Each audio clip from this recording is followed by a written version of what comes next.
I will never leave your husband alone because he is my best friend. That was the sentence that stayed with Marabello long after the wedding music faded. From a distance, the wedding looked perfect. Guests smiled, cameras flashed, and the groom danced happily. But Amara stood alone at the edge of the hall, her fingers clasped tightly together, watching her husband dance with another woman in white. That woman was Zainab, not the bride. Zainab was Ibrahim's best friend. They laughed, spun, and held each other like people who had rehearsed love for years. Anyone watching would have thought they were the ones who had just exchanged vows. Amara did not cry. She had been trained not to. She had always been quiet, not because she lacked thoughts, but because she had learned early that silence kept peace. If food was wrong at a restaurant, she ate it. If colleagues pushed their work onto her desk, she accepted it. If someone crossed her boundaries, she convinced herself it was not worth fighting over. Her mother called it being a good woman. A woman's crown is her marriage, her mother used to say. Endure, and God will reward you. So when Ibrahim proposed, her mother rejoiced. Amara was advised to do everything possible to keep him. And she did. What she didn't realize at first was that she was marrying not just Ibrahim, but Ibrahim and Zainab. Ibrahim was successful, confident, admired. He enjoyed attention, especially when it came from women. Amara was calm and gentle. Zainab was loud, expressive, unforgettable. Everyone expected him to marry Zainab. When he didn't, people joked that Amara got the ring while Zainab kept the man. Zainab was always present. She appeared at restaurants during date nights. She dropped by on quiet Sundays. She picked Ibrahim up from trips, claiming she missed him. Ibrahim always brushed it off. She's like a sister. You're imagining things. You're the one I married. One Valentine's Day, Ibrahim bought Zainab diamonds, flowers with a note that read, "You're the only woman who truly understands me," and a new phone. Amara received a blender. You said we needed one, he laughed. Amara smiled. Inside, something broke quietly. Zainab's jokes grew bolder. If it were me living here, she once said, this house would never be this quiet. Ibrahim laughed. Amara looked at him, waiting for him to stop it. He never did. Their anniversary came, and Ibrahim was barely home. Amara decided to try one last time. She cooked his favorite meals, lit candles, and waited. The door opened. Ibrahim walked in with Zainab. She'll just eat with us, he said casually. Zainab sat beside him, not across. When Amara finally spoke, her voice shaking, Ibrahim snapped. You're jealous. You always ruin things. He packed a small bag. Zainab, let's go. They left together. Amara collapsed days later. Stress, exhaustion, and something else she didn't yet understand. At the hospital, the doctor told her she was pregnant.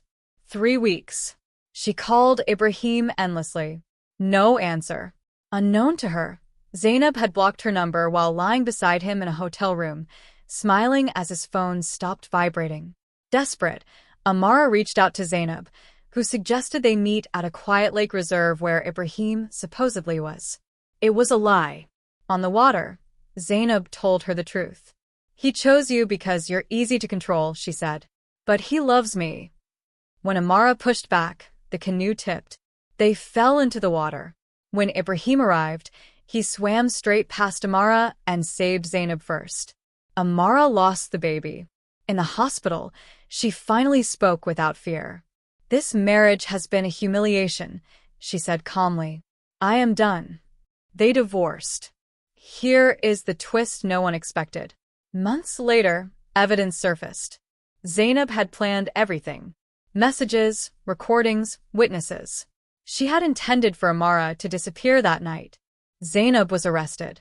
Ibrahim lost his job, his reputation, and every excuse he had ever used. Amara rebuilt her life. Years later, Amara thought she had healed. She had rebuilt her life quietly. New apartment. New routines. A version of herself that spoke up, that said no, that walked away from disrespect without apology. People admired her strength, her calm resilience. They called her a survivor. But healing is not the same as justice. One evening, as she sorted through old documents she had never had the courage to throw away, Amara found something she had missed before. A printed call log from the night she collapsed. Numbers, timestamps, blocked calls. One number appeared repeatedly before Zainab ever picked up her phone. It was not Ibrahim's. It belonged to the canoe rental office. Her chest tightened as understanding crept in, slow and poisonous. Zainab hadn't just lured her out that night on impulse. She had planned the timing, the location, even the boat. She had made sure it would be dark, isolated, quiet. Amara followed the trail. She spoke to the canoe attendant who had been on duty that night. He remembered the woman clearly. Confident. Smiling. Paid extra to keep the reserve open late. Said she was meeting her husband for something important. There had been no accident. The realization didn't come with tears. It came with a hollow stillness. Zainab had not meant to scare her. She had meant to erase her. Amara reported everything. The investigation was slow, painful, exhausting. Ibrahim was questioned repeatedly. At first, he defended Zainab out of habit. Then the evidence stacked up. Messages Zainab had deleted but never truly erased. Voice notes filled with jealousy, obsession, entitlement. She had always believed Ibrahim was hers. The court ruled it attempted murder. Zainab cried when the verdict was read. Not for Amara. For herself. For the life she believed had been stolen from her. Ibrahim lost everything in the process. His job. His reputation. The illusion that he was a good man trapped between two women. The court made it clear his emotional negligence had enabled the crime. He was not innocent, just passive. When Amara was asked how she felt, she answered honestly. I learned that silence protects abusers. Mine and others. The final twist came years later. Amara discovered she could no longer conceive. The night in the lake had taken more than a pregnancy. It had taken a future she once assumed would be hers. The doctor spoke gently, apologetically. Amara nodded. She had already mourned that life. Instead, she poured herself into something else. She began speaking publicly. Not loudly, not dramatically, but clearly, about emotional betrayal, about how abuse doesn't always come with bruises, about how society praises quiet women until their silence destroys them. Her story reached many women. Some left marriages. Some found their voices. Some survived. That was the moral she carried forward. Being quiet is not virtue. Endurance is not love. And silence, when weaponized against you, can become deadly. Amara learned to speak. And because she did, others lived. But survival did not mean peace. Months after Zainab was sentenced, Amara began to notice the cracks in her new life. Nightmares came first. Water filling her lungs. Her body sinking, while someone else was chosen first. She would wake up gasping, her sheets soaked in sweat, her hands instinctively pressed to a stomach that would never again carry life. Therapy helped, but it did not erase memory. Healing, she learned, was not a straight road. It was a spiral. Some days she felt powerful.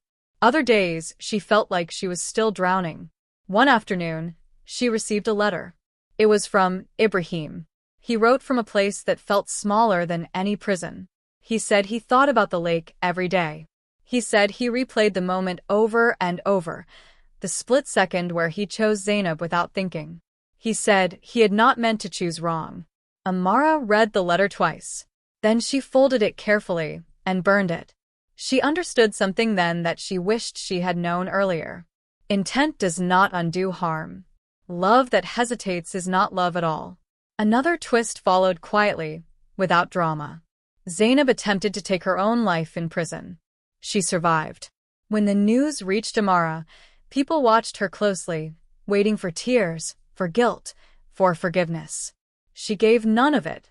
Not because she was cruel, but because she had finally learned that she was not responsible for carrying everyone else's pain. She felt only one thing: finality. Zainab had spent years centering her life around a man who never truly chose her, then tried to destroy another woman when reality refused to bend. That was the true tragedy. Amara spoke about this often. She told women that rivalry between women is often cultivated by men who enjoy being the prize. That silence teaches others how to mistreat you. That boundaries are not cruelty, they are survival. Her talks grew. The foundation expanded beyond pregnancy loss. It became a refuge for women who had lost themselves inside marriages, friendships, expectations, culture. One night, after a long event, a young woman approached her. "I was about to forgive him again," the woman said, trembling. "But I heard your story." Amara held her hands. "Forgiveness without change," she said gently, "is permission." That sentence became quoted widely. Years later, Amara stood alone at the same lake. Not at night. In daylight. She stood at the edge and watched the water ripple peacefully, betraying nothing of what it had taken from her. She did not go there for closure. She had learned closure is a myth. She went there for ownership. She whispered the names of what she had lost, her child, her marriage, her old self, and then she said something new. "I survived." The wind carried her words away. Far away, Ibrahim lived quietly, unnoticed, his name reduced to a footnote in other people's lives. The man who once enjoyed being wanted learned too late that attention is not love, and being desired by many does not mean you deserve any of them.